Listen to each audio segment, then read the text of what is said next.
Festas e Eventos TV Interview é um oferecimento de Mirabella, locação de vestidos de noivas Meg Sotero. Conheça também a coleção de vestidos para festas. 3026-4988. Voltando ao nosso intervalo, você está no Interview, eu converso com o arquiteto Gil Carlos de Camilo e vamos falar sobre acessibilidade. Como é que você vê isso na nossa cidade? Bem, acessibilidade hoje é lei, né? E todos os projetos que saem aprovados da Prefeitura de Campo Grande hoje saem compatível com a legislação de acessibilidade, né? Dependendo do tipo de utilização, isso é exigido mais ou menos, né? Por exemplo, acessibilidade envolve itens de cadeirantes, itens de deficientes visuais, deficientes auditivos, né? Então, existe uma série de normatizações, né, no quesito acessibilidade que são exigidos. Você acha que nós estamos num momento de transformação, então? Eu acho que a sociedade está evoluindo e está se sensibilizando para essas questões que são fundamentais, né? Hoje em dia, por exemplo, você ter piso tátil, você ter calçadas com rampas acessíveis, né? Eu acho que a sociedade está evoluindo, né? Está se sensibilizando para essas necessidades, porque o acesso tem que ser universal, né? Tem que pensar para que todos possam viver bem. Claro. E falando em pensar que todos possam viver bem, vamos falar de sustentabilidade. O que isso mudou a arquitetura?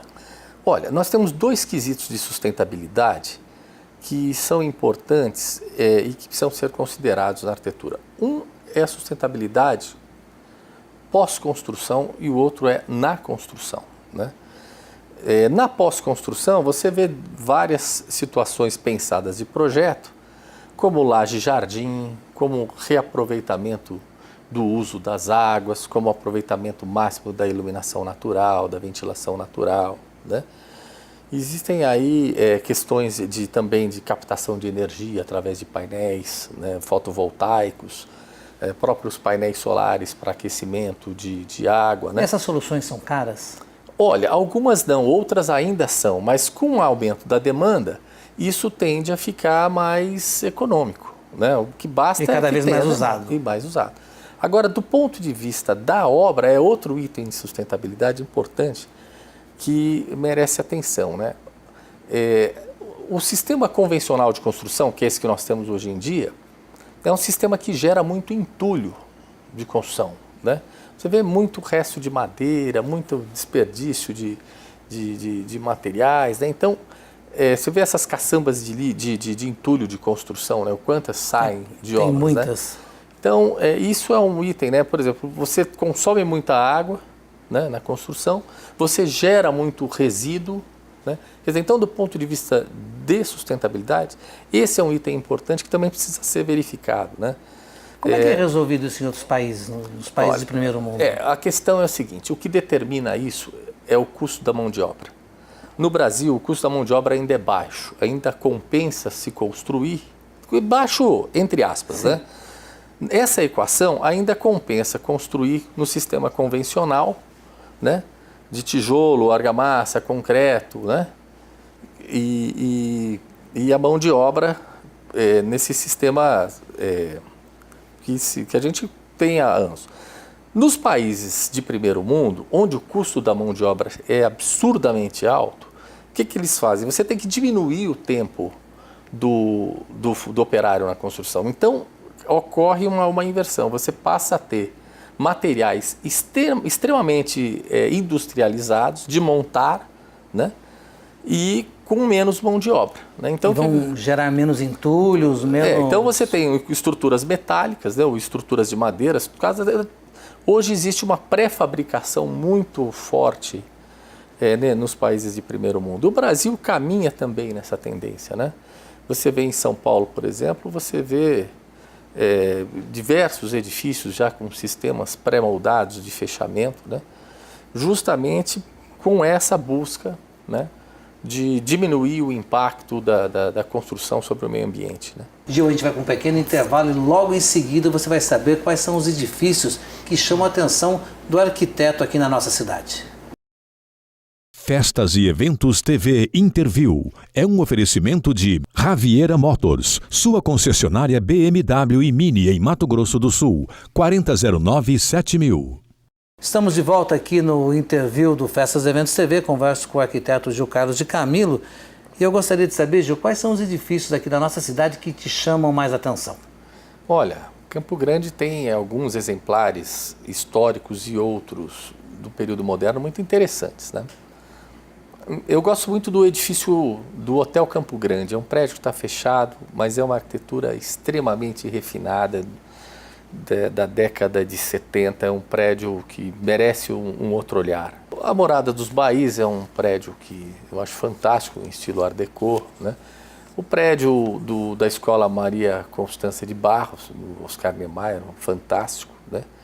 O próprio Santa Casa de Campo Grande, eu acho um prédio que tem uma expressão formal muito boa, né? Os prédios do centro do centro administrativo, né, do Parque dos Poderes, o centro, né? de convenções. O centro de convenções, as secretarias, a Assembleia, né, que são exemplares de arquitetura moderna extremamente bem concebidos, né?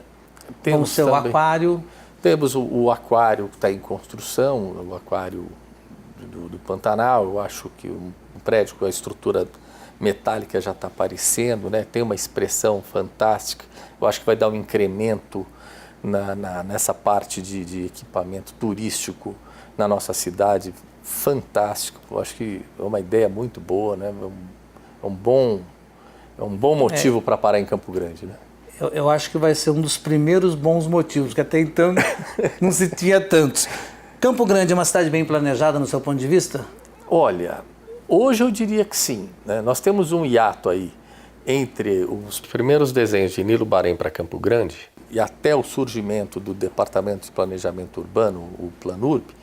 Nós temos um período aí de ausência de planejamento ou de importação de ideias de outros... De ideias concebidas de outras praças. De outras praças que se mostraram ineficazes em Campo Grande, né?